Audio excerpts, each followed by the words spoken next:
but you don't know why I'm here.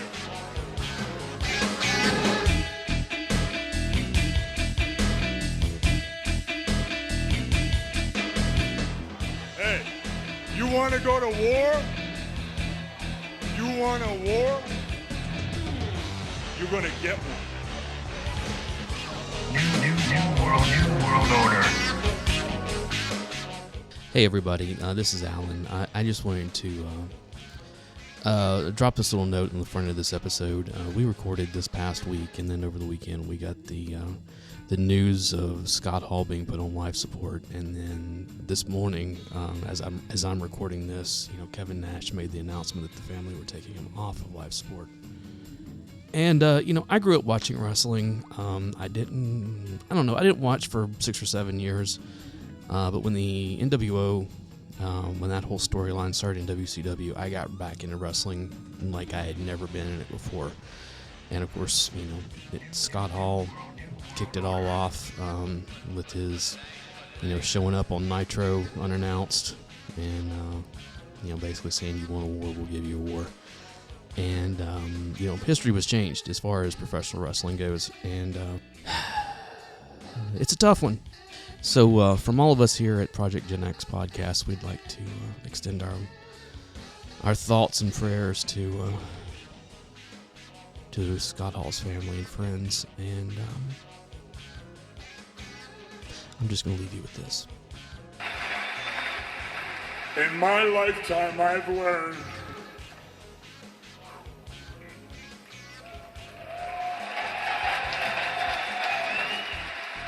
hard work pays off. Dreams come true. Bad times don't last, but bad guys do.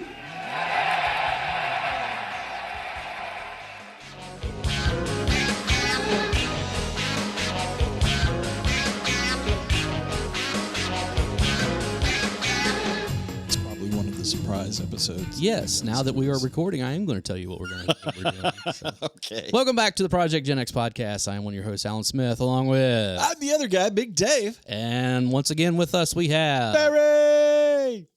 Before we get into this episode, two things.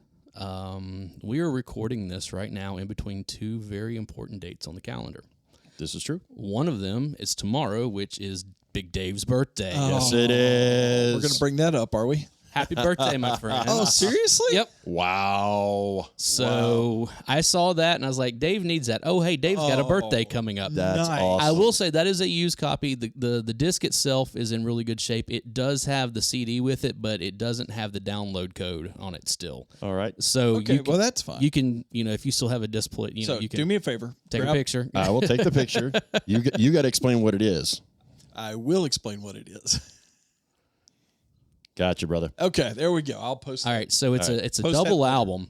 It is Mondo Zombie Boogaloo. Yes, 100 Years of Rock. It is a compilation album, it's got three bands on there, and it's the Low Straight Jackets. which Nice. Dave loves. I love the know. Low Straight Jackets. I've seen these guys live here in Nashville. I can't tell you how many times.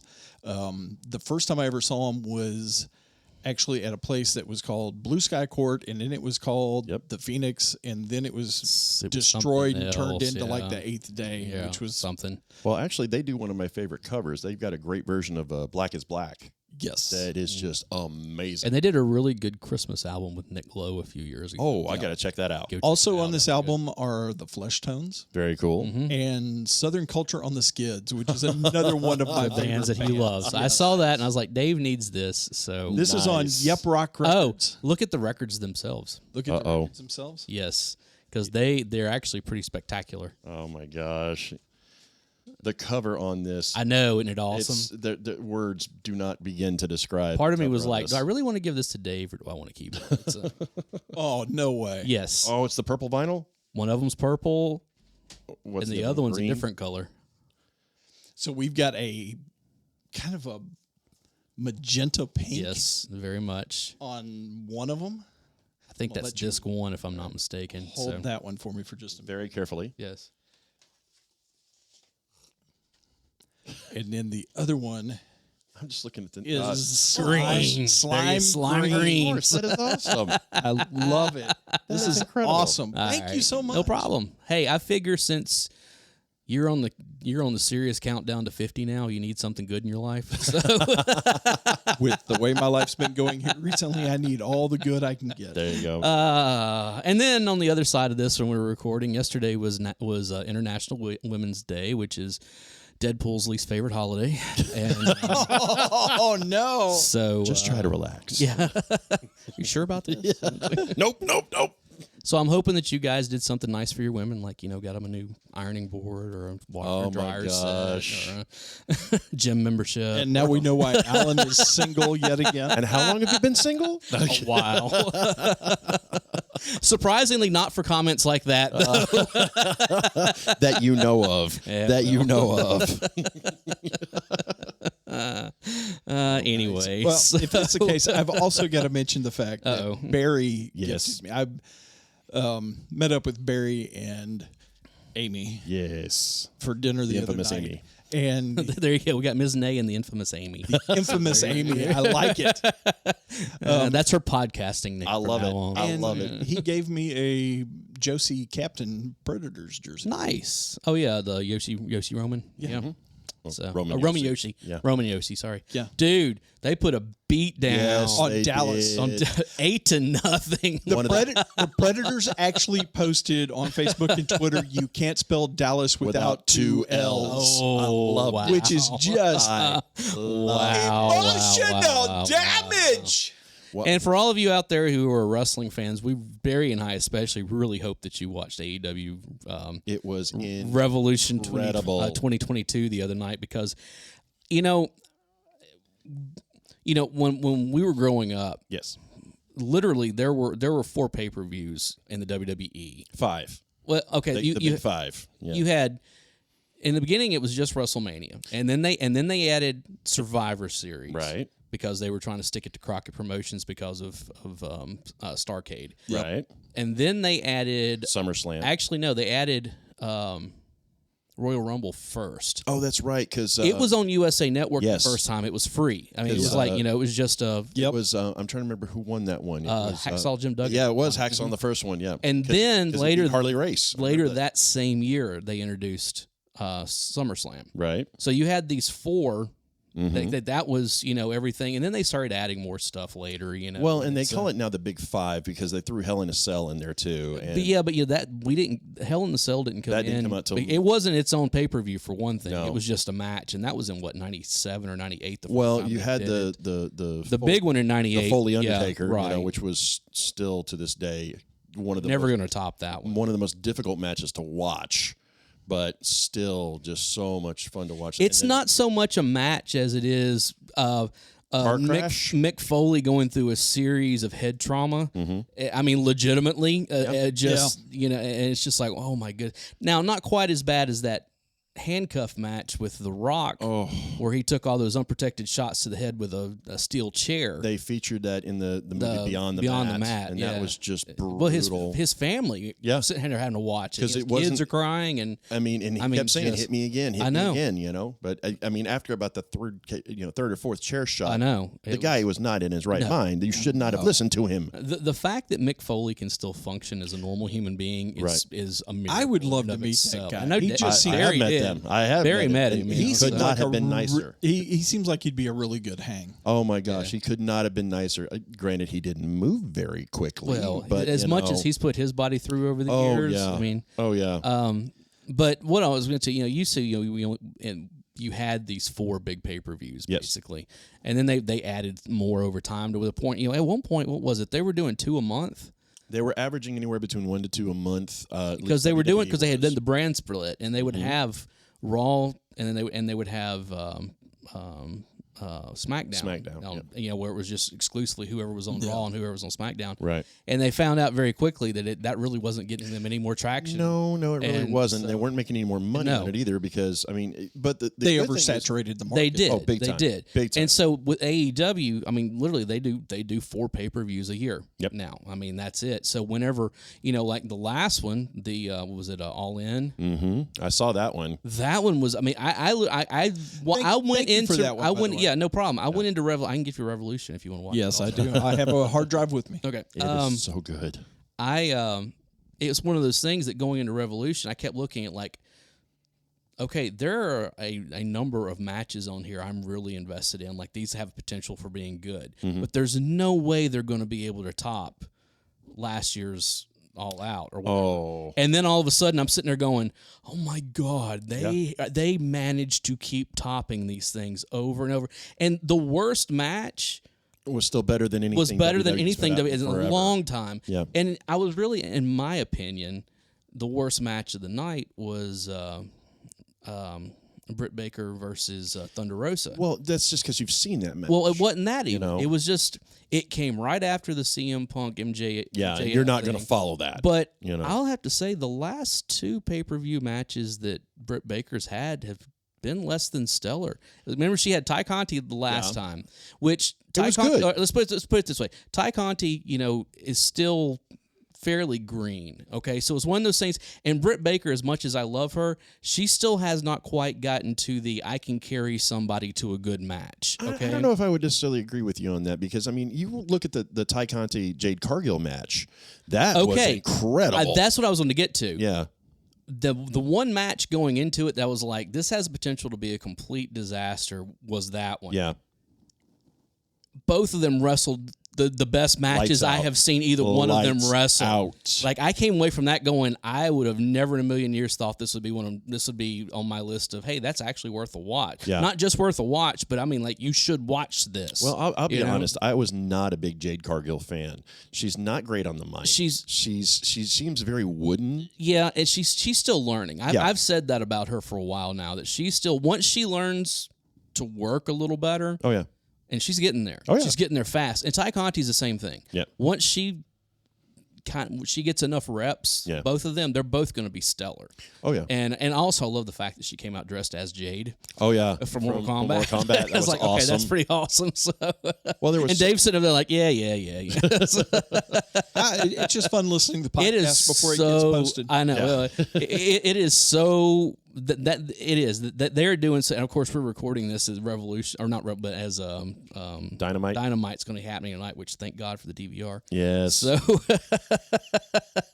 So yeah, go if you have the means, go and check out the Revolution 2022 And because if you there's haven't- not a bad even the buy-in. Yeah. The 3 matches that were on the buy-in are really good matches. One of them surprised the hell out of me too, where I was like, I Which was one? not expecting the first one. It wasn't Hook and the Hook QT Marshall. that one was actually pretty good, and it wasn't the House of Black, and which I love the fact that Eric Redbeard Yes. is in AEW now. Yeah. Finally, Well, and with yeah, and with Death Triangle. I know, but it was the first match. I'm trying to remember which one Remember was the the name? I first can't one. remember what it is now.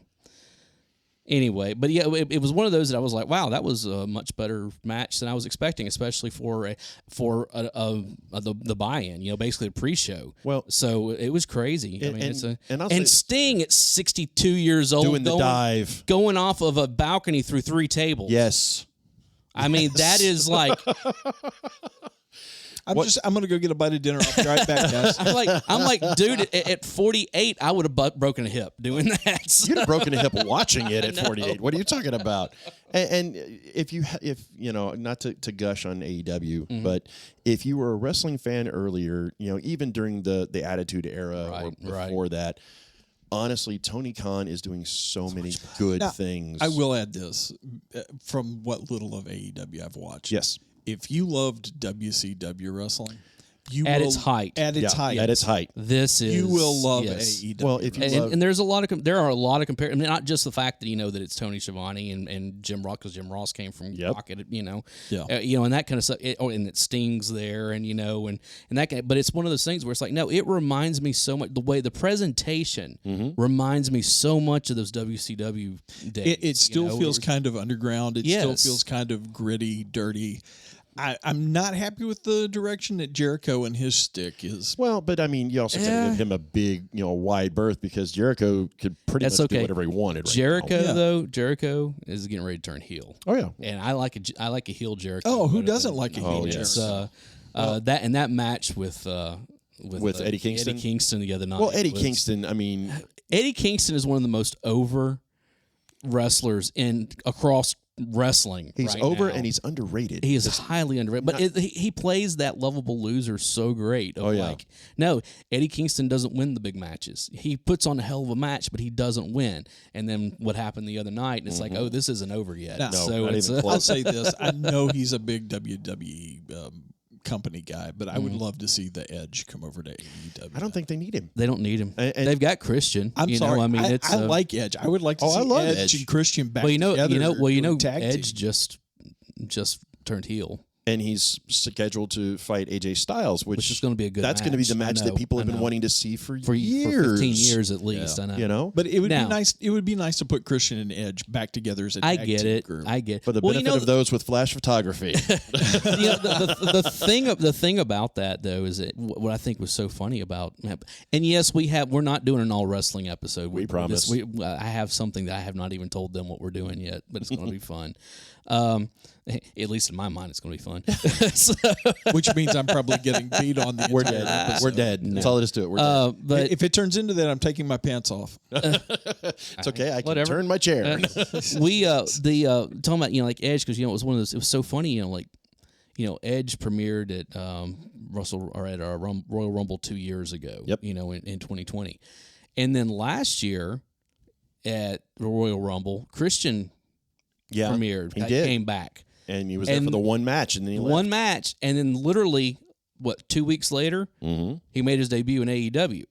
Actually, it was a little longer than that, because I think he's been there like 1 year, like Somewhere. it was something. I It's think they close. said something about that on the pay per view the other night. He'd been here for 1 year, so literally it's one of those things. From the end of January to the end of February, about a month later, he premiered, and he's had a great run so and far. putting him with Jurassic Express. I was a love him. brilliant Yeah, idea. and I love that some of these guys, like him and Sting, and what it looks like we're getting ready to get out of Mox and Daniel Bryanson. Oh yeah. Of these wrestlers, these veteran wrestlers who are like, okay, we're here to help the young guys. CM Punk. Yeah. Perfect. Absolutely. example. All these guys who come back, it's like, no, we're not here to do what the WWE's been doing for years, where it's like, okay, we're going to bring the old guys back, and they're going to beat up on the young guys and show how cool they No, were. they're about to mentor up. And so they're like, no, we're getting ready. We Kind of like are Sting's mentoring done with Darby Allin. Yeah. I know, and the thing is, Darby Allin didn't really need Sting. Well, he but was so good to begin with, but putting him with Sting pushed- took him to the next level. Well, look absolutely. what CM Punk did for MJF. Oh, well, I mean, God. MJF, hands down, Absolutely. arguably the best heel in wrestling. Look what CM Punk did for Darby yeah, well, when that's he true. first came in. That's you true. know, it was I mean, one of it was those his first things. It was match. his first match. He's like, look, hey, Darby Allin, Yeah. us, we got a date. Yeah. You know, and it's one of those things where it's like, that was a hell of a match. It was. First match in what was it? 9 years or however long it Oh, was? God, I it mean, was- he left in 2014, and then he came back last year. and so that that's, little stint in MMA, but we're not going to talk about we're that. talking about actual wrestling match. Yeah.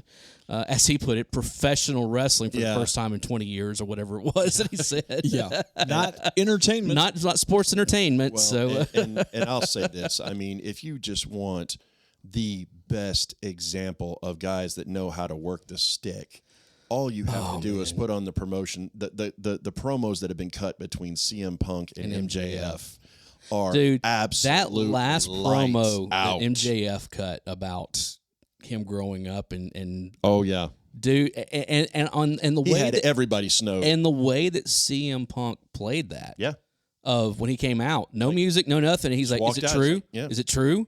I mean, and then him basically cutting the exact promo the next week that CM Punk cut right before the Summer of Punk. Yep. Of like, oh wow, this could be.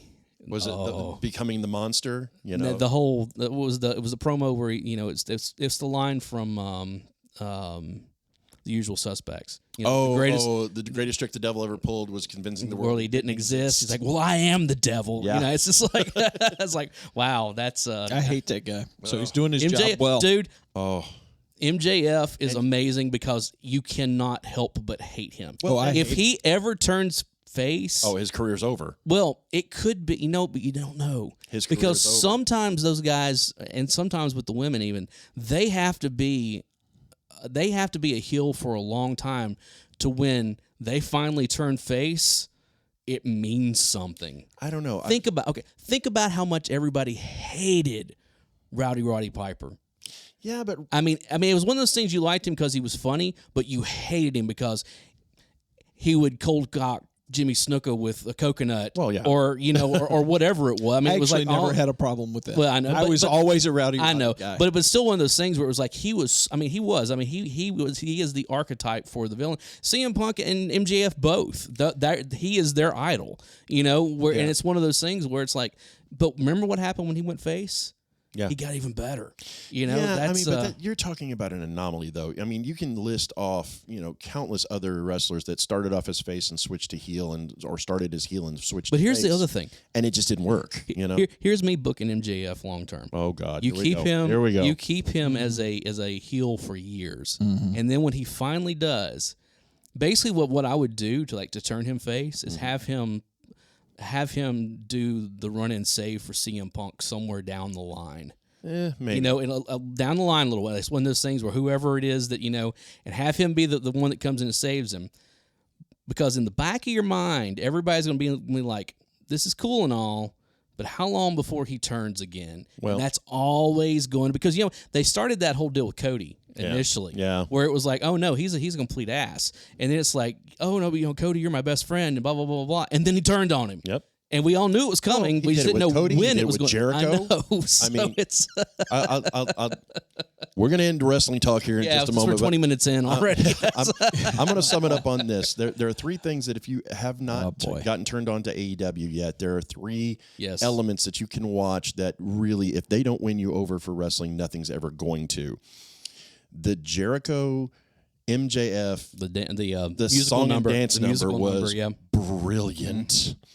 What was it? Rey Fenix versus Penta El Zero Miedo.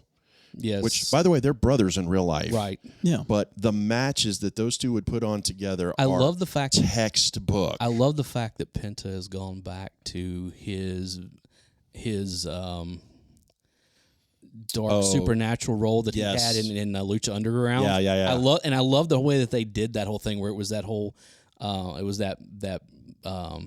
interstitial where he was digging up his old gear. Yep. Remember that? He was like went to the graveyard and he's digging it out. I was like, that was pretty spectacular. And then all you saw was the eye. Yeah, I know. It was pretty awesome. So, but like I said, the MJF Jericho thing was brilliant.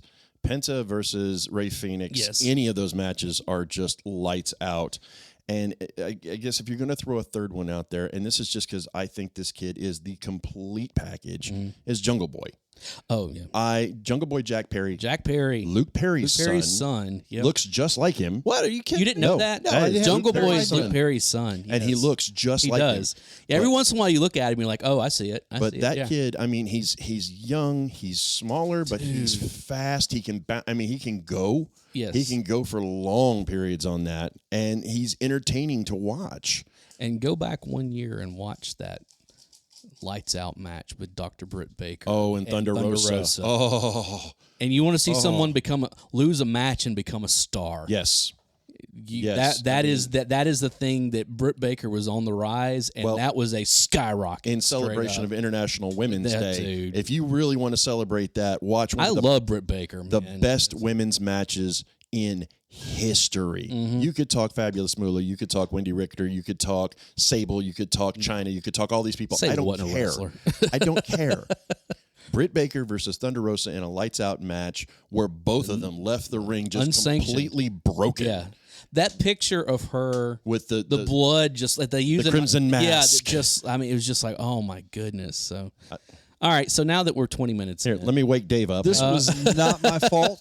I guess we need to make some more coffee, don't we? Exactly. I've already drank half a pot. It's already gone. I know. Yeah. I've had like half a cup here, so it's a. This is your fault for starting the wrestling. We'll get you into it. Hold on. Slowly but We're surely. gonna pause here just for a second.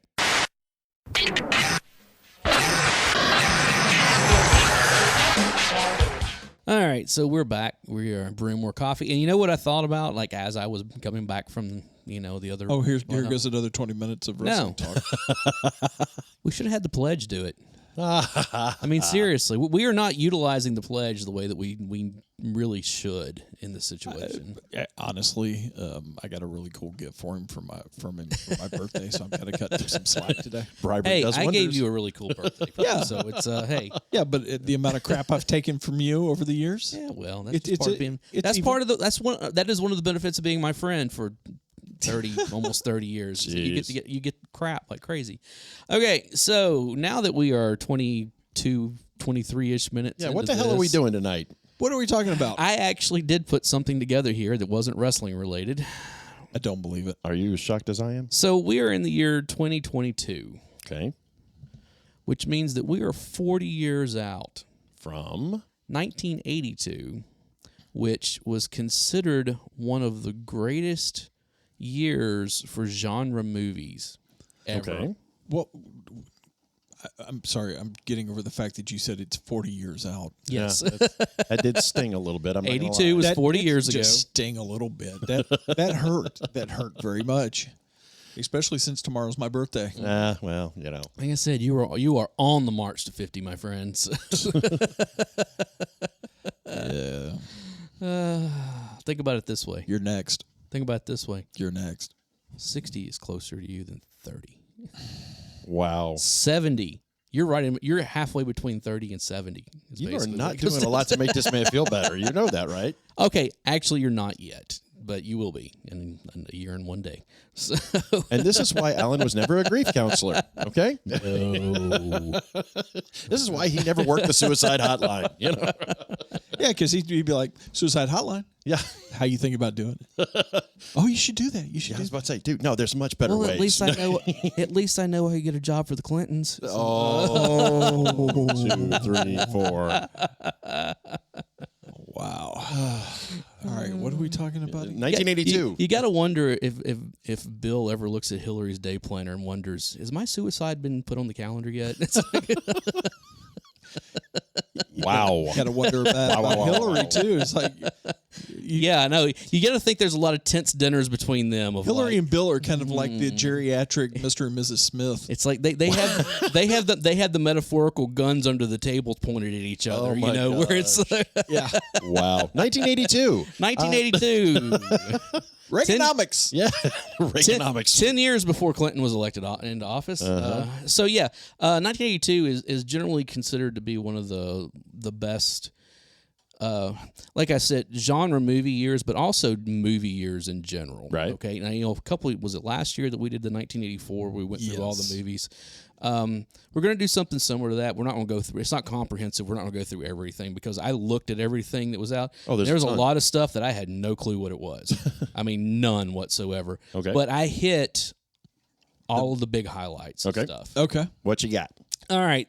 So January. there was nothing in January of note. Oh, Wow. All right. But it always is a bleak month. in February, on February the 19th, Okay. 2 movies were released. Mm-hmm. First one, Quest for Fire. Oh, wow. Okay. You remember this? I don't know anything about this movie. Okay, Caveman Quest for movie. Fire, it wound up, it was nominated for a bunch of Oscars. It wound up winning Oscars for like the makeup and everything. There's no dialogue in it whatsoever because it's all in like pre-language Yeah. days. A lot of grunts. And literally it's about tribes of cave people. So Tim Allen was in this. Not quite. It's actually a really good movie. It actually does stand up like all these years later because again, Okay. there's Yeah. it's really. But the other movie that was released on February 19th, a little movie by Wes Craven called Swamp Thing. Oh. So see, we're jumping into the genre stuff immediately. Good movie. Let's So- let's just take a moment, boys. Adrian Barbeau Yes. coming out of the water. Yes. Enough said. We're done. I'm done. I'm DC out. Comics would never make that movie these days. No. And the sequel was horrible. Oh yeah, that's the one with Oh, Heather yeah. Locklear. or what. Yes. Yeah, it's So bad. but yeah, why? Swamp Thing, 1982. So yeah, those two. That's pretty good. Okay. Here's the thing I also found Okay. in 1982. Yes. Release dates were a little wonky. Yeah. Like you would get stuff like those two movies were released on February 19th, but on February 20th, the very next day, Yeah. Death Wish 2 with Charles Bronson was released. Oh.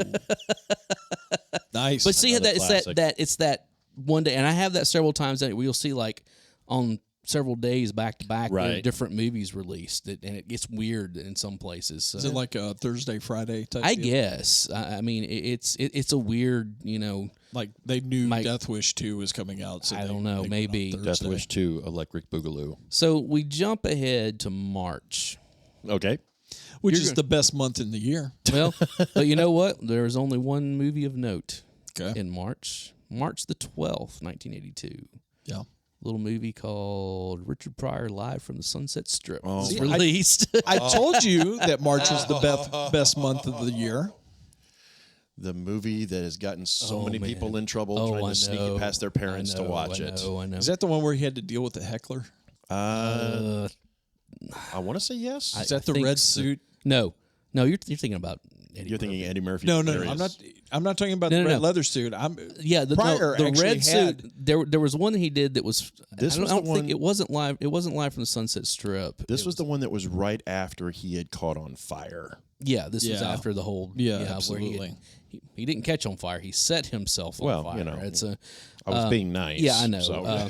But yeah, classic. Again, Absolutely. if there are any young millennials or Gen Z No, you listening can't to let this, them watch that. They'll be too. I was going to offended. say, yeah, you will have to stay in your safe space the rest of the week. No, and watch no, this no, no, because no. Richard Pryor pulled 0 punches on anybody. Well, So it's a. but actually, kind of segueing back to last week's episode, watching this, and then you can truly understand why it was such a tense moment to watch Richard Pryor on Sesame Street. Right. Oh, right. yeah. Oh yeah. That was just like, oh my God, you let this guy come onto a kid's show. I watched a video, an interview video from.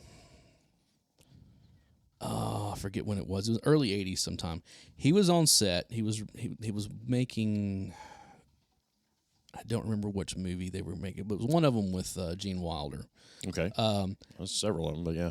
And the interviewer sits down with him, and Richard Pryor is so coked out of his mind, it's not even funny. I mean, like, but what's funny that like, during the course of the interview, and this interview goes on for like 12 minutes, and I mean, it is like literally like trying to herd a cat. I mean, it's just herding cats. It's like there is nothing. The guy just basically just sits back and lets him talk. Well, yeah, you know? it's- But the thing is that apparently they had done this interview already once that day. But really? something happened with the audio to where they had to go back and redo it again. Oh, God. And apparently the original version of it went really well. And then Pryor went and found his stash. And then they did the next one. Things went a little sideways. Oh no! Yeah. If I find the video, I will put it in the show notes because Oh, it is my well gosh. worth watching. 5 or 6 lines later. 5 or 6. That's breakfast for him. What are you talking about? You're not no wrong. joke. Okay, so we're going to skip ahead to April. April the 2nd, Okay. Cat People was released. David Bowie. No. Yeah. Oh, that's the album Cat People. Yeah. Sorry. This is Malcolm McDowell. Yes. Natasha Henstridge or whatever. Oh, that's the movie that got George Clooney in so much trouble. Probably. It's basically. Because he said that he was on the set of Cat People and he didn't realize when he was interviewing for the role that the guy that he was talking to was the director of Yeah, Cat People. Yeah. It's, Oh, He's like, no, you weren't in that movie. that's. I don't know if bad. you've ever seen Cat. I mean, I've seen Cat People. It's been a long time. I don't know that I've seen it, but It's very- it's got to be better than Cats. It's very Absolutely. very art house. It's Yeah. very Especially It's a if you whole- get the director's cat butt. It's yeah. it's a whole.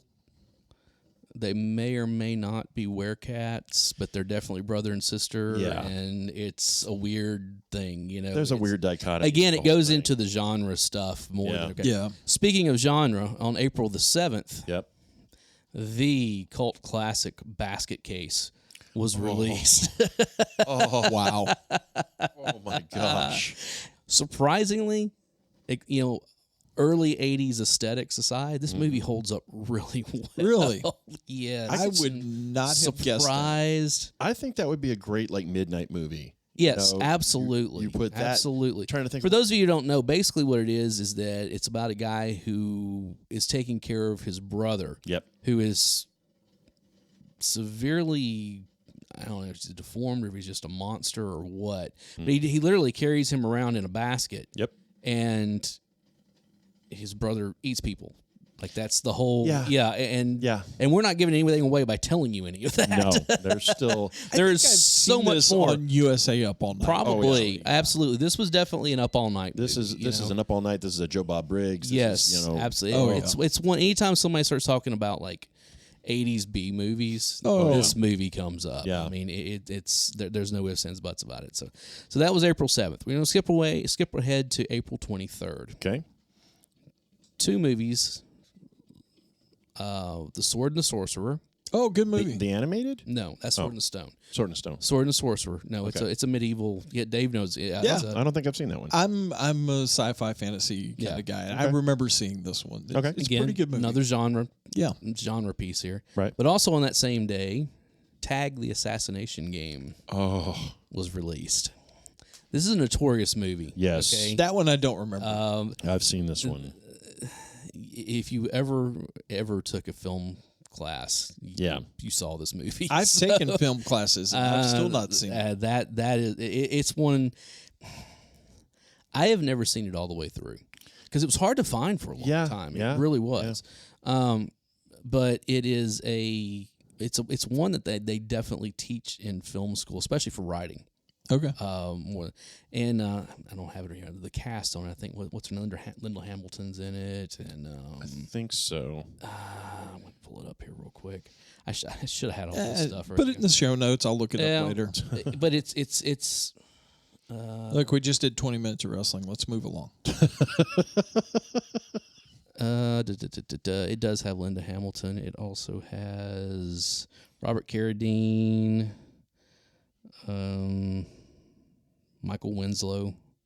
So it's a weird kind of combination of Revenge of the Nerds meets Police Academy. It's a dip, it's a. Which I'd watch that movie. And it is. It's that whole, they're in college, they're playing this assassination game, and then somebody really starts killing people. There was another movie that was very, very similar to it called Gotcha. That had Gotcha's that's got Peter Gallagher. No, Anthony Edwards. Yeah, Peter Gallagher's in that movie Is too. he? Yeah, I have to go back and watch that because that one had Lena Fiorentino. But the thing with that one though is that they play that one completely for laughs, and it's really kind of boring. Yeah, it's really a slow movie. That's for sure. Very much so. Okay, so we're going to move ahead to May now. Okay, please do. May the 7th. Yes, Diner was released. Oh, go ahead. Go ahead. Not a great movie. It's not. Well, stellar cast. Oh yeah, the cast is stellar incredible. cast is incredible. And one of those movies again that a lot of people look to as this was kind of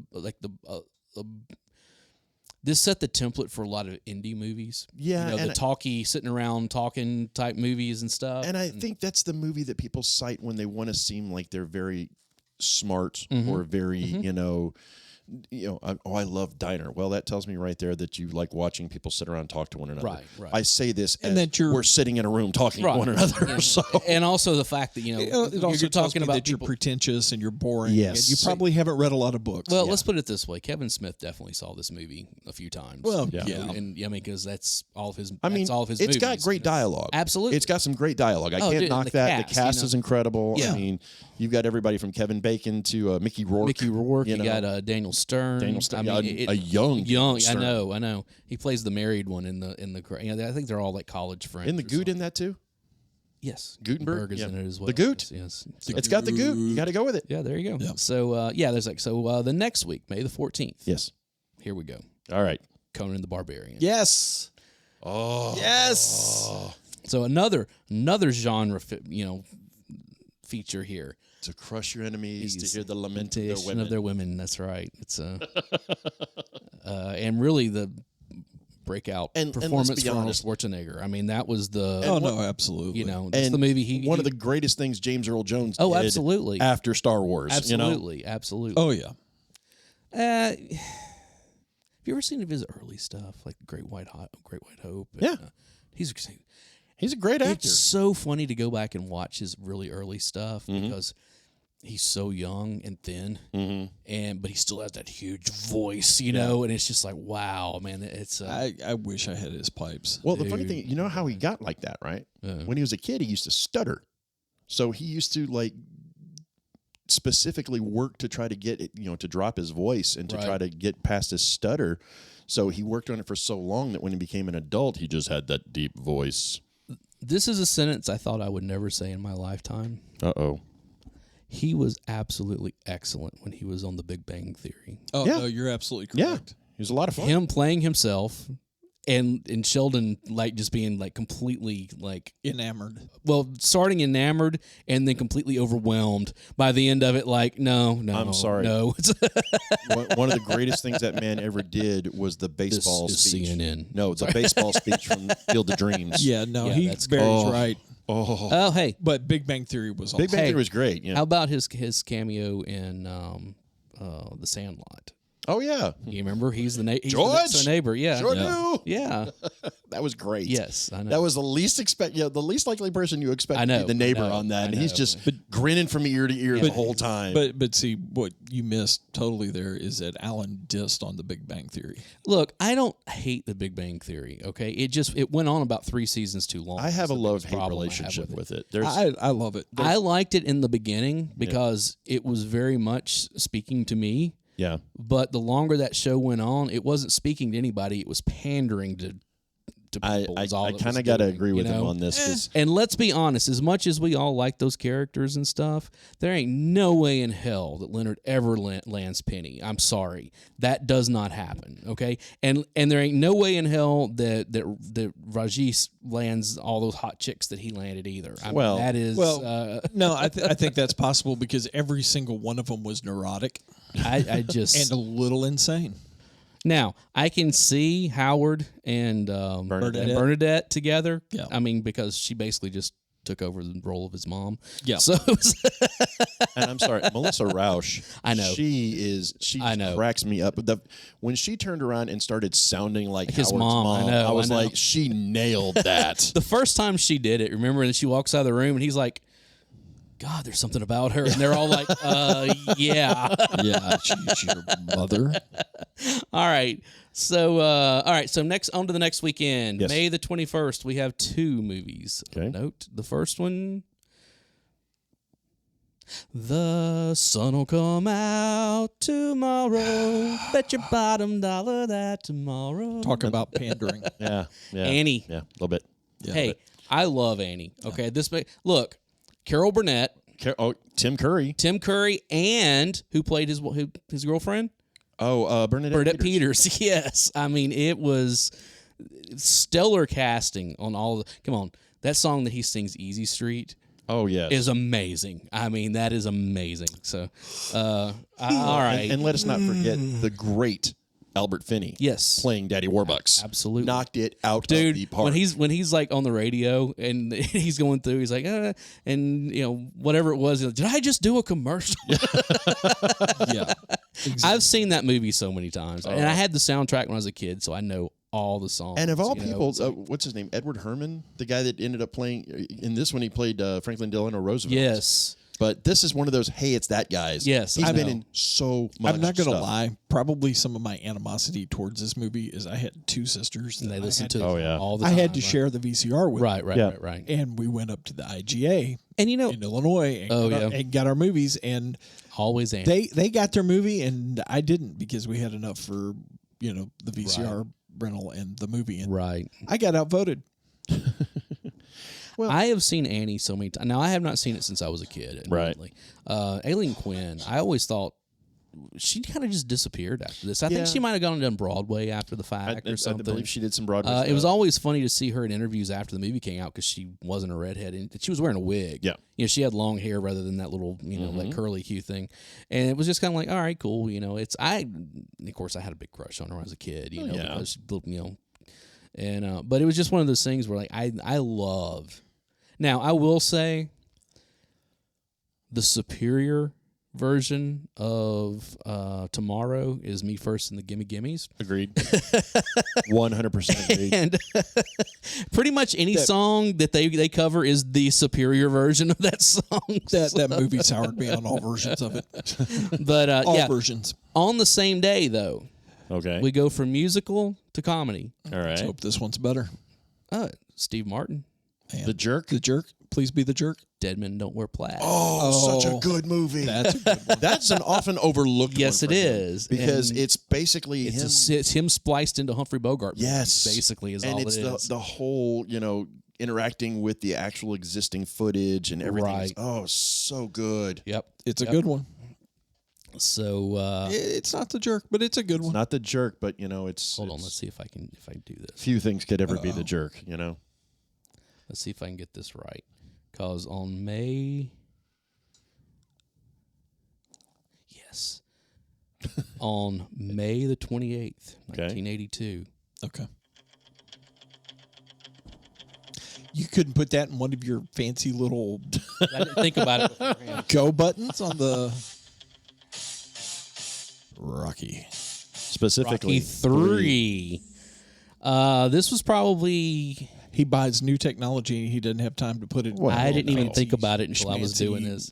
I give him a pass on that one just because even just that song, the little clip from it is great. But the thing that I loved about Rocky 3 more than anything else, aside from Mr. Hulk Hogan? T, was Thunderlips, baby. Thunderlips? Yeah. Yep. And that Thunderlips. was probably the first real exposure Hulk Hogan had on a mass. He was just at that time in '82. He was starting to. He had just gotten into the WWE. He had left the AWA, where he was a heel. See, Yeah. Dave, We're back we to knew he'd circle wrestling back to again. wrestling. See, It always comes back to wrestling with you two. So, but he had just left the AWA. He'd Yep. gone in, and Vince McMahon was like, "We're going to make you a star." Mm-hmm. And he got this role, this one scene, and he blew up. And it's so he funny. blew 'cause up. It's really one. If It you've also proved just how small Sylvester Stallone Stallone. is. I was just about to say even how though short. he was, well, not just that, but even though he was jacked by this point, because you got to go back and remember watching that first Rocky movie. He was just like a regular dude. He was built, but he was just a regular dude. In the second one, he was starting to get jacked. By the third one, he was kind of what you expect Stallone to be, Right. Type stuff. But he was so little next to Hulk Hogan. Have you seen pictures of that dude recently? Yeah. In his 70s? Yeah, you got to love HGH. So it's I got to get me some of that. you make it in your brain. It's Well, and the thing that I always loved is when Stallone wrote the original one, Right. And he wrote it for like next to nothing. But the whole point of it was, you know who the inspiration for Rocky was, right? I can't remember the guy's name, but Chuck Wepner. Chuck, that's right, because The Bayonne Bleeder. because he fought Muhammad Ali, and yeah. took him deep into a match, and he wasn't supposed to.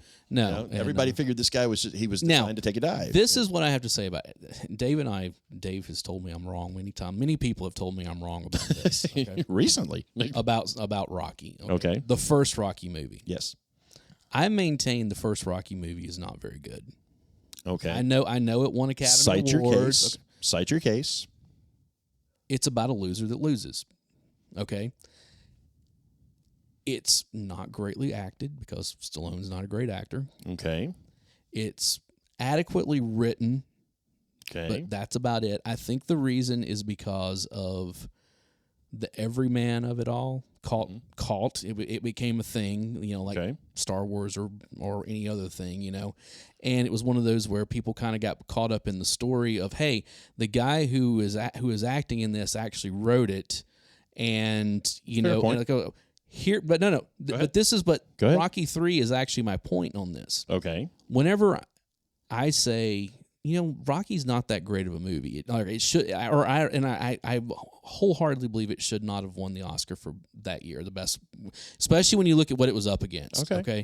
It was what, 78? Yes. Okay.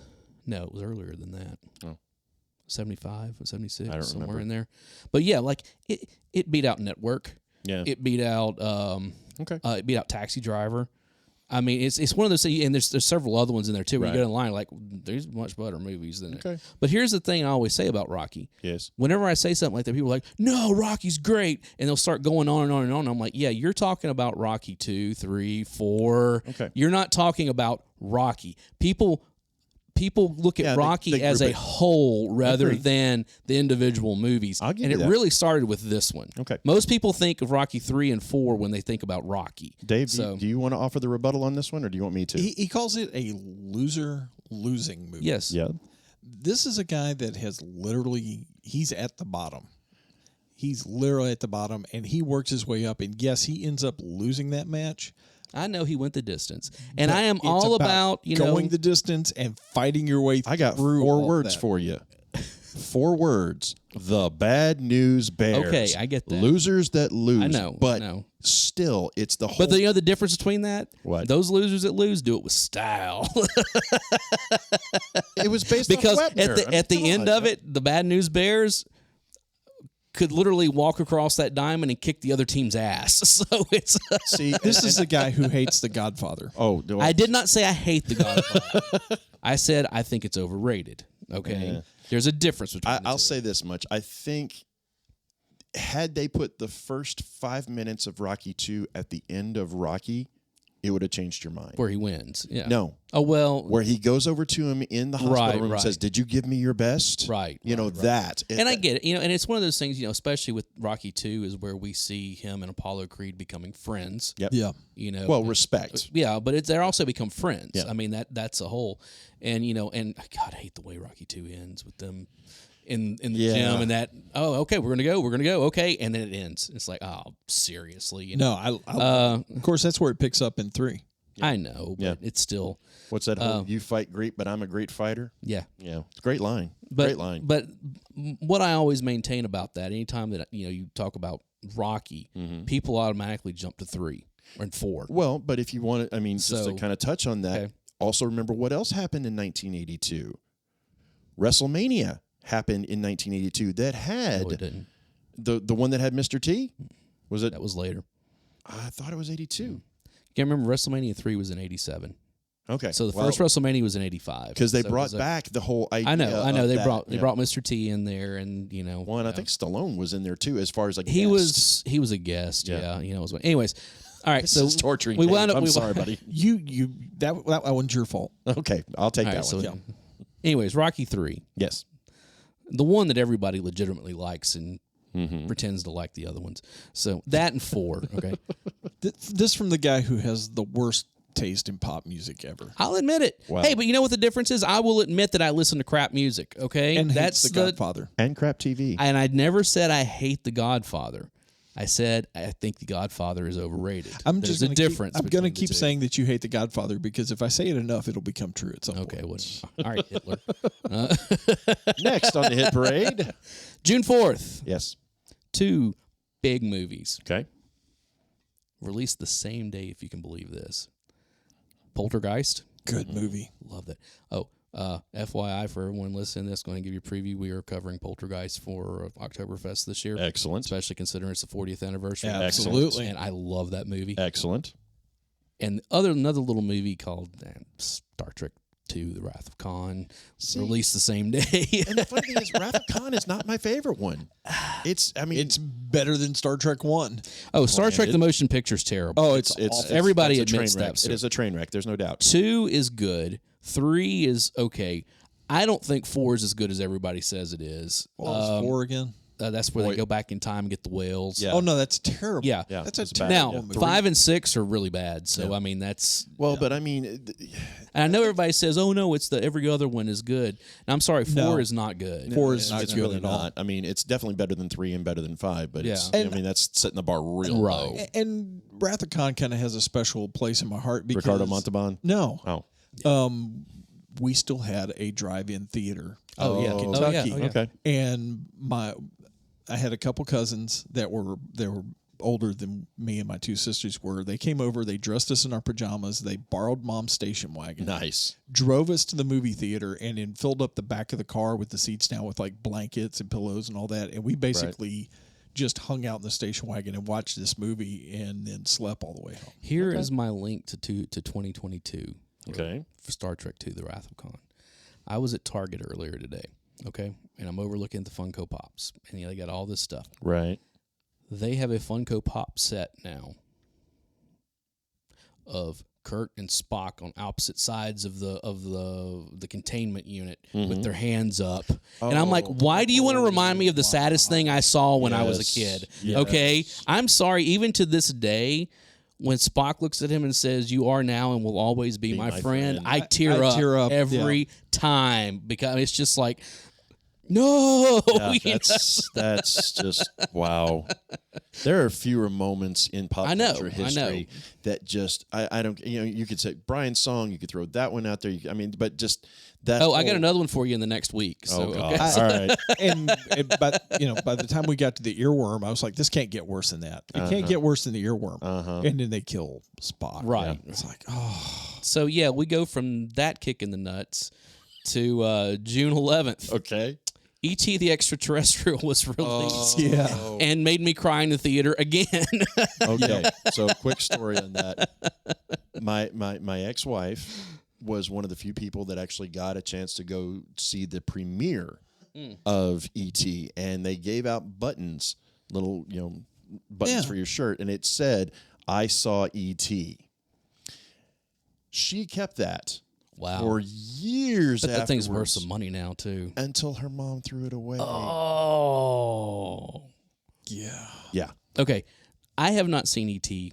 in a long time. I'll tell you, the last time I actually watched E.T. Was when it was finally released on VHS in the late 80s sometimes. And then that was like a big... Came out in 82, but it was not released on VHS.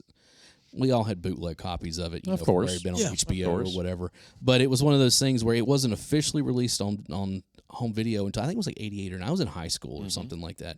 And I remember my mom bought it. Right. And I watched it and said, nope, I'm not putting myself through this again. This is Well, and the funny thing is you can always tell when people saw that movie because of the change that they made. Well, yeah, when they re-released it in the early 2000s. Yes, it was the 20th anniversary. It's the question of, was it guns or was it walkie-talkies? That movie taught an entire generation of kids. No, it was guns. It was guns in the first one. Initially, it was guns, and they decided to change. That that's movie right. taught Gen X that the government will come to your house with guns. Yeah. Yeah, I mean that is. Now, here's what's funny. Between the release of Wrath of Khan right and the release of E.T., we had moved from Kentucky to Michigan in a week. Right.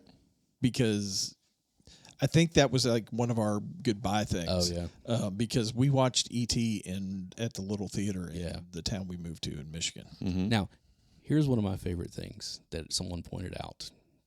I forget. I think it might have been Joe Blow. JoeBlow.com is a website I've gone to for years and years. They have a wonderful, and I mean wonderful YouTube channel where they have Joe Blow, the regular one, where they'll go back to different movies and that kind of stuff. Then they also have Joe Blow Horror. Be careful how you type that in, folks. JOBLO, okay, .com. But I was watching one about E.T. Right. They made a point of something. Halloween in E.T., they're walking down the street and a kid comes by dressed as Yoda. Yep. And E.T. recognizes him. Yep.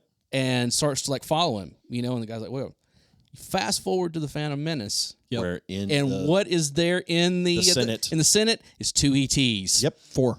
However many it is. It was 4. But it's there one were of those 4. things, so basically E.T. takes place in the Star Wars universe. Yes, it does. And the other thing that I love about E.T. is Was the it what fact- he goes, what, home. Yeah, It starts with, Yep, because he thought it was. Yeah. Yep. Right. But that shows the best example that I've ever seen of people giving up on a good idea. Because initially, what was supposed to be the candy for E.T. was going to be M&Ms. And M&Ms didn't think it was But anything. the Mars Corporation Right. did not have any faith in it whatsoever. None. So they balked on it, and they were scrambling to come out. And Reese's Reese's. Pieces did not exist before They that. They had created to create that for that. And let me movie. tell you, I ate so many Reese's Pieces. Oh, God, because of that yes. movie. This is probably one of the reasons why I have type 2 diabetes. Now, E.T. also has one of the worst video games ever created. Oh, God. Yep. Still, Ended to up this in day. the landfill. I know. That's I mean, there's- just terrible. Did you see the documentary? I did watch it. Yeah, they if- found them all. Yeah. For our listeners, if you're not familiar with this, there's a great documentary called Game Over. Yes. It's about what's his name, Ernest Cline, the author. Yeah. He wrote the book Ready Player One. Yes. And he is driving from I love this, driving from California to It's Arizona. in a DeLorean. Yes. With an ET beside him. Which, by the way, do you know whose DeLorean that was? No. George R.R. Martin's. Are you serious? I'm Wow. not making this Can up. you be any nerdier? Oh, dude, I'm not done yet because it's a combination of that plus There was the story urban of- there was the urban legend that E.T. sold so poorly and had so many returns that they took Atari took pallets. I mean, just like a whole truckload Yep. And dumped of these them. and dumped them in a landfill. And so they were like, okay, well, we want to go and try to find them. And So, but they while wound they're- up finding them as well as a whole bunch of other games. Yeah. in Yeah. there, so. But while they were doing this, they're also telling the kind of the rise and fall of Atari, Right. And it's Which a is really pretty really spectacular good in and of documentary. itself, I mean, yes. it's really well done. But just to see the idea of this guy driving through the desert with an ET beside him in a DeLorean, Borrowed from George R.R. yeah, Martin. exactly, from George R.R. Martin. I mean, everything about that's awesome. Okay. Which I'm going to take this moment. Okay, go ahead. George, if you're listening, would you Finish the books. friggin' books already? Good Lord. If George R.R. Martin is listening to our podcast, That would be awesome. oh my gosh, call us. Also And the released books were better than the show. Also- the show was good, but the books were better. released on June 2nd. Yes. Grease 2. No. Okay. I only Oi, put this on here because it's a terrible movie. oi. I only put it on here because this was the first starring role Michelle Pfeiffer? for Michelle Pfeiffer. Yeah. Okay. Like she'd been in Scarface and she'd been in a couple but she was not In the guy, star of the show. in the Maxwell Mark- Caulfield. Maxwell Caulfield, yeah. in Marcy Darcy's second husband. No. Is it somebody else? No. Oh Someone no! You're thinking. You're thinking Ted, Ted McGinley. Ted McGinley. No. the show killer. No, Ted no, no, no, no, McGinley. no, no, This no. this was a USA Up All Night movie, Oh God, this was an HBO early. and it should have been better than what it was. It was supposed to be the motorcycle version of Grease. Yeah, Yes, pretty much. but it was one of those things where Well, they were, I mean, you look again, at the cast. it You was- had Adrian Zemed, you had Maxwell Caulfield, you had Michelle Pfeiffer, you had. I think there was only like 3 or 4 carryovers from the original. Yeah, they The had original some bad of the guy. some of the T-Birds Yep. were in it. The original bad guy from the other gang, the guy that had the big car with the flaming exost and all that yeah, was in it. Was Kaniki. it, Not Kaniki, the bad guy. The Yes, that's yeah, what I'm yeah. saying. Balmudo. Yeah, but yeah, several of the T-Birds were in Well, it. and what's his name? I want to say Joe Piscopo was in it, but I could be wrong. I don't know. But I mean, it's and We have Frenchie- talked more than this movie deserves to be talked Frenchie about. was in it. Frenchie was in Eddie it. Cohn, yeah. and the one saving grace of any Grease movie, Eddie Deason. Yes. Shout out to my boy Eddie. Maxwell Caulfield, Yeah, better known as Rex Manning. Yeah. it's Rex Manning Day. Rex Manning Day. Oh my! Which I can't believe we didn't mention Rex Manning in our fake band. There's a reason for that. Oh, come on. No, Barry's not wrong. No, there's a Barry's reason not for wrong. that. All right. That guy's not a musician. Oh, We're gonna fight. Bring it. Bring it. June 25th. There were Okay. 3 movies, Okay. all genre Okay. based. One of my all-time favorites because Okay. it's so bad. All right. Megaforce. Oh, Barry Bostwick. Yes. I recently heard somebody say, "You know what we can do to fix this whole deal with Ukraine? Send in Megaforce." It's like, Somebody's saying they saw the RV from Stripes. there you go. I know. It's Mega. Megaforce. I know. I loved it as a kid. But there are All 2 you had to other. say was Barry Bostwick. I know. I mean, There are 2 other movies in this that came out in June 25th. Mm-hmm. One of them, John Carpenter's The Thing. Oh, Good movie. excellent. One of the It best horror is. movies of all time. One of the few times I will say that the remake is better than the original. Because and I love The Thing from Outer Space from the 50s. I love that movie. But this remake went a whole different direction. Oh, yeah. I know I've mentioned it on the show. Have I told you that John Carpenter was at Michael? Yes, you've mentioned it like Yes. 1,000 times. And I'm still jealous of that. Here we go again. I'm just Another- rubbing it in again. Yeah. Another overrated movie that was released. Oh, Lord. Here we go. Blade Runner. You shut up. You shut your mouth. I have dropped friends for less than that. I bet movie you is eat your slow steaks and- medium well, don't That you? that movie is slow and boring. Oh, my God. No. I'm going to throw something at you. But think about that. Blade Runner and The Thing were released on Yeah. the same day. I mean, that's that is a double feature waiting to happen. I Absolutely. mean, come on. Granted, you're going to need a lot of bathroom breaks, but Yeah. still, you know. and popcorn. Especially- And popcorn. But especially how do you, how how much do you you have hate to- on Blade Runner? especially as much as you have to drink to get through Blade Runner. How do you hate on Blade Runner? It's This slow and this is the- boring. This is the Godfather syndrome. It's slow. It's slow and boring. I have just never been able to get into it. So He has no taste whatsoever. whatever. So yeah. You guys want to comment on Blade Runner? oh, we ain't got without that. me. We ain't got that kind of time. All right, fine. Dave and I could do an entire episode on Blade Then- Runner without you. Then, So. then we'll move along to July 2nd in another movie that made me cry in the theater. All right. Secret of Nim. Oh, yeah. Don Bluth, right after he left Disney. Such a good movie. Such a good movie. Such a good I mean, just amazing movie. Again, another one of those movies that made us go, hey, the government's kind of messed up. You Well, know, but I'll say this much: when you're dealing with animation gives you such an opportunity to tell a good story and Right. to make a good oh, point. and was there anything scarier than the Great Owl? Oh, Oh my God! That him with you see that him crunching those bones with his talons, Oh, yeah. and I mean it's just my yeah. God. well, and I'm trying to remember who did the voices in that because Well, I know Dom DeLuise did the crow. Yeah. or not the crow. Was he a No. crow or he's a magpie? I think it was a magpie. Yeah. Magpie. I can look it up. That's all right. Yeah, but Yeah, moving Secret of Nim is one I highly recommend. To Oh, yes. everybody. I mean, And it stands up. It really does. Hey, and you It should is. watch that back to back with Watership Down. Oh God! No, again, that's a. Why did? Okay, that was a shot for the Blade Runner, So- wasn't it? Yes, it okay, was. fair. So a friend of mine posted some before I got off. Wait, Facebook. you have friends? Yes, I do. Okay, One of my just friends checking. from He high pays well. school, it posted something on Facebook a few weeks ago before I left there, Mm-hmm. and it was the poster of Where the Red Fern Grows. Oh. She was like, and the thing was something about like, yeah, we always love to see the television rolled into the room until this movie was put on. You know, It's right up there with like Old Yeller. Old Yeller. We used to watch both of those, and it was just one of those things where again, it's like I don't want to cry in Or front of there's another everybody. one, and I don't know if you guys have ever seen Sounder. Was another Oh, one. yeah. Oh, it's kind of a variation on Old Yeller, but Yeah. No, I don't. it's just. I mean, so far you've hit on E.T., you've hit on The Secret of Nim, you've hit on. I mean, are you just trying to depress the hell out of all of us? or what? No, too late. I came here Star to Trek press tonight. Star Trek, Wrath yeah. of Khan. Oh. Wrath of Khan. I know, and we're not even like halfway through the year yet. Yeah, we ain't hit. We just got to what, July? Yeah, You said this was one of the greatest years of movies? It sounds like the most depressing year of movies to me. July 9th. Okay. Tron. Oh, good movie. Oh, I still remember when they actually had put out a section of Disney World Was it Flynn's Arcade? before. No, that Okay. was they brought that back. Right. But initially, I think it was like the what do they call the train? The monorail. monorail? Yeah. They had a section of the monorail that would go past Yeah. the Tron section. And the funny thing is, if ever there was a movie that was before its time, Absolutely. because you know, Tron was the first movie to use a large amount of computer animation. Yeah.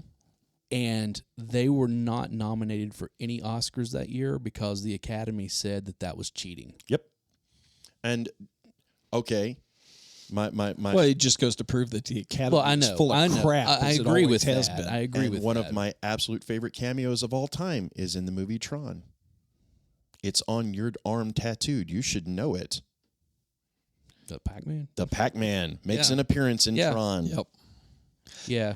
And honestly, people hate on it, but I love Tron I don't Legacy. hate Tron. See, Tron has got pacing issues. Is that's the only gripe I have with it. It has pacing issues. You're not wrong. And you know it's that sale that sail barge in the middle. It does slow down a lot. That they could have cut that down to just a few, like say, oh look, he got on here and he winds up over there. Right. When we didn't need all of that with him talking to Quark and all that kind of stuff. But it I was think just that like, was more just to kind of show, hey, look what we can do with the graphics. But But I mean, that's really the only gripe I have with Tron is that I will watch that and Legacy back to back. see, Legacy has its issues with me. Legacy has got an amazing soundtrack. Oh yeah. Well, it's all Love the Daft sound- Punk. Daft yeah. Punk. I know. I love that soundtrack. I was so hyped for that movie and then was just so disappointed. Yeah, but And you got to it's- admit, it just you're the what were you in '82? You were what, 6, 7, I was 8 and 8 years old? Yeah. The 8-year-old in you lost yeah. its damn I wanted mind to see it when so they badly. when he walks in, Yeah. turns on the Flynn's. lights, the Oh, I Flynn's know. arcade, And and the Journey comes along. and the I know, jukebox I know, comes I know. on, and everything else. That scene hit me right in the feels. I know. yeah. I get Yeah, it. yeah, yeah. I do. That was every And arcade for me growing up. The thing with the original with Tron, that 1982 Tron, Mm-hmm. I can watch the sequence inside Flynn's arcade anytime. Yeah. I mean that just them walking through Mm-hmm. and all the machines and the music, and I was like, dude, that is so cool. And that is the perfect capturing of a moment. Right. You know? That was 1982. Okay. I will say though, the weird facial rendering for Jeff Bridges Yeah. was kind of odd. There's some, but Well, And I that did- was right at the beginning of when they were doing that CGI overlay for people. Though. True, and I'm Right. sorry, when I watched Tron Legacy, I love Okay. Big Lebowski. I love the Big Lebowski. I did not want to see Dude Flynn. right. Here's one little factoid before we move on. All right. You know that when Flynn goes into the computer, Mm-hmm. and he's there, and and they're all The whole Computer. lean back in the chair phasing thing. right. Yeah, phase that's thing. really cool. Yeah. That still holds up pretty cool, actually. But once they're there and they're all in Tron world and they're dressed like Mm-hmm. they're dressed computer. They're all blah blah blah. Did you ever notice that that Jeff Bridges had like a piece of like cloth that was hanging over him, kind of like a tunic, Yeah, like almost like a. and nobody else had yeah. it? You know why? Why? Because his bulge was so big, and they couldn't do anything about it, that they put that on him to cover it up. Wow. I'm not sure. I always wondered why he had that weird kind I of know, arm sling and it comes thing, all the way you know? down Yeah. across his and that's exactly why he wore that. He had the massive bulges. Looks So like he the Big was the Big Lebowski. was All right, present then. Wow. July 16th, a movie near and dear to my heart. And I know Gremlins. Dave's I'm as just well. No, that's 84. Six Pack. Yes, Kenny Kenny Rogers. Rogers. Yes. Kenny Rogers. Diane Lane. Diane Lane. Yep. Anthony Michael Hall. Anthony Michael Hall. Yep. Yep. And This is what's yet his another name? movie Terry Kaiser. Yes, Terry Kaiser. Yep. This is yet Played the another- Turk. Yep. This is yet another movie that I saw at that little bitty Yes. theater in Michigan. And I'm talking and- about it had the full neon. And let me the say, lights has there and all that. did Kenny Rogers have a better song than Love Will Turn You Around? I mean, seriously. It definitely. Oh, and we forgot it. Was it Aaron Gray? Was the love Yes, interest in that? she was. Yeah. Yes. But she yeah, was. definitely hits. I mean, my sister adored that movie when we were growing up. So I've seen it many times. Loved I just remember the foul mouth kids. Well- Know, it's like I remember sitting in the theater and because that whole deal where he saves them from the river or whatever it is, and the kid's like, "Hey, Mister, you look like shit," and being like, "Well, this is a different movie than what I'm used to seeing at 8 years old." It's exactly. Although I have to admit, this is the Tennessean in me. There's a when he's very singing special- Rocky Top. when they start singing Rocky Top, just Yeah. that just low and I hitting, know. I was like, oh, you got me. Nope. All right, July 30th. Nope. Yeah, I know because you're from Kentucky. We won't even go there. All right. July 30th. This is actually not so much for the movie itself, but for the legacy that it spawned. Okay. The Last American Virgin. Okay. Do you know why I say the legacy that it spawned? No. This is the first canon films. Really? Yes. I did not know that. Yes. I don't remember this movie. It's so this is one of those weird 80s movies that they bill it as like a sex comedy. Mm-hmm.